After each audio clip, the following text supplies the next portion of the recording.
At a time when the government is bent on privatizing some of the public sector banks, thereby creating a sense of anxiety and anger among the near 10 lakh employees in the banking sector who are already out on the streets protesting, and in fact, they have issued a warning that if the government goes ahead with this privatization move, they may resort to a long bank bandh agitation.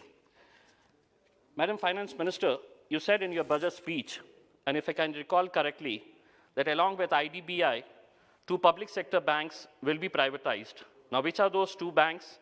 The guess continues. Indeed, we want development banks, we want infrastructure banks, we welcome that. But let me ask a few questions, some very uncomfortable questions. You remember IL&FS, Infrastructure Leasing and Finance Services.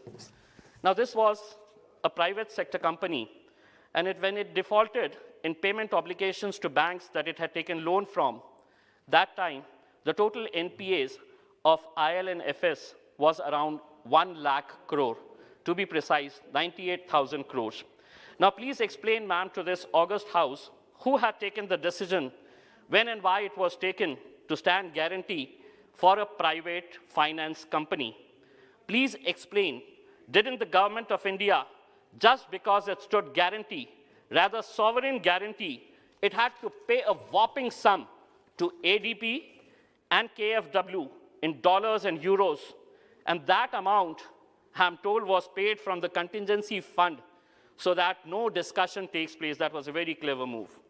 The people's money, that is taxpayers' money, has been abused. And who were the ultimate beneficiaries? This needs thorough investigation. Madam, as you open a new bank, can you please explain as to the status of the huge NPAs piling in different banks, the write-off amounts? You said last time, ma'am, and I remember very correctly, write-offs does not mean the borrower has been let off. This was your statement, madam. But the actual figures I will give you, and this may not please you. In the last 8 years, the write-off amount, is 2,78,517 crores from the 12 banks, the public sector banks. And the recovery made is just 19,207 crores. This may be wrong because the data has been compiled from the websites of different banks. We would like some official figures to come from you. The recovery is just 7%. Now the question is, what happens to that 93% recovery? How, when, and how do you plan to recover that amount is $1 million question. Madam, हम आज भी देखते हैं कि कई auto rickshaw वाले आते हैं, कई ट्रैक्टर वाले आते हैं और ये कहते हैं कि कोरोना के पीरियड के अंदर हम अपना इंस्टॉलमेंट नहीं भर पाए हैं।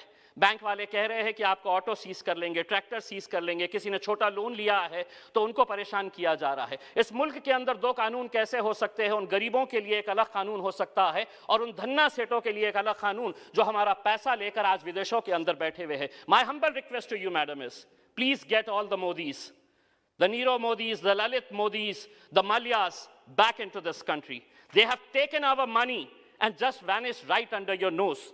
It was people's money that they took and vanished. And perhaps they told the government, we are done with the loot, we are going out. Catch us if you can. We request you, please catch them, bring them back, and send a message that anybody who loses the public money will have to face the music, will have to face the law. But all these people, and they are so filthy rich, perhaps we have a fear whether you really intend to catch them, bring them back. Thank you.